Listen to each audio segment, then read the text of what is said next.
Yun, magandang araw sa ating lahat mga master. Welcome back na naman po sa ating channel, Delmar Libria. So yun, napasyal tayo dito sa bahay ng aking mama. Yung bahay namin ito. May napansin kasi ako dito, yung hinog na saging. Yan mga master. Yan o, sa puno pa siya. Yan o, sa puno pa yan pero hinog na.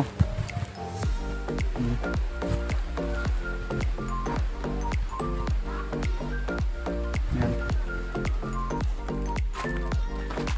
Kukunin na natin siya ngayon kasi baka mawala pa, kasi ang mga kalaban natin dito nandiyan lang,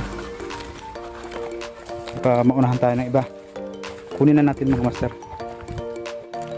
So yan mga master, mag-harvest tayo ng, ng saging ngayon. Lakatan, ito yung mga master, masarap na saging, yun. Kita nyo naman, hinog na. Harvestin na muna natin ito.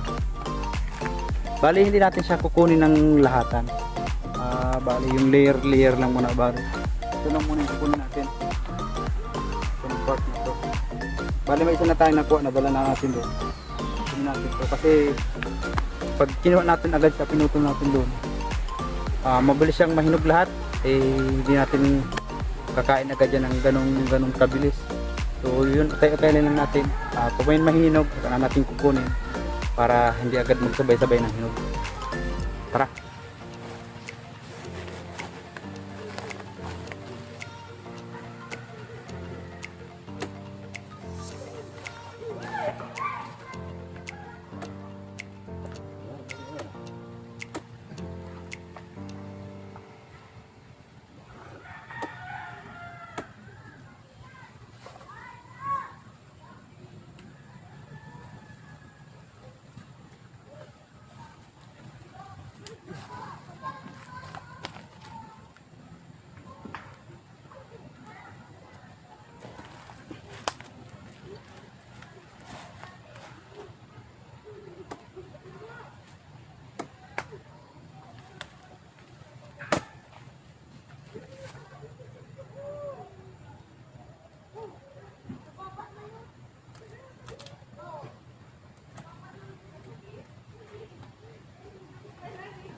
Ay mga master, oh. Yan, may hinog na siya, oh. Yan, may hinog na, oh. Hindi natin siya kukunin lahat, bali may isang layer pa tayong kukunin. Hindi natin kukunin agad lahat.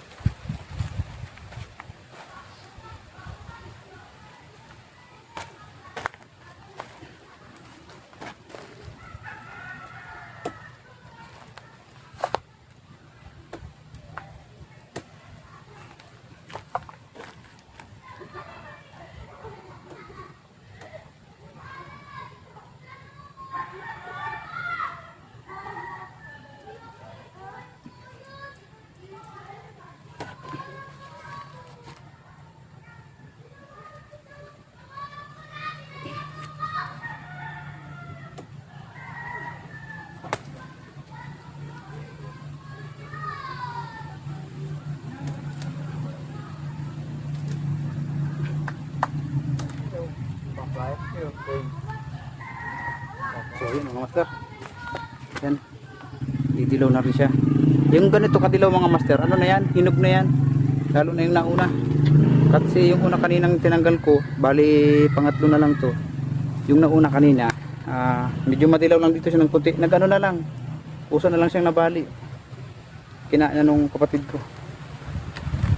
So yun mga master, hinarvest na natin siya, hindi na natin iintay na magdilaw talagang ng gusto dyan sa puno. Kasi hindi ko na i-deny dito kasi sa lugar namin. Uso dito yung ano, nawawala ang bunga ng saging kahit nasa puno pa. Kaya inunahan na natin bago pa man lang tayo unahan. Yun, may natira pa rin naman. Magsasabay-sabay kasi sila master ng hinog kapag ito'y kinuha natin agad lahat. Iikot ko na rin kayo dito mga master.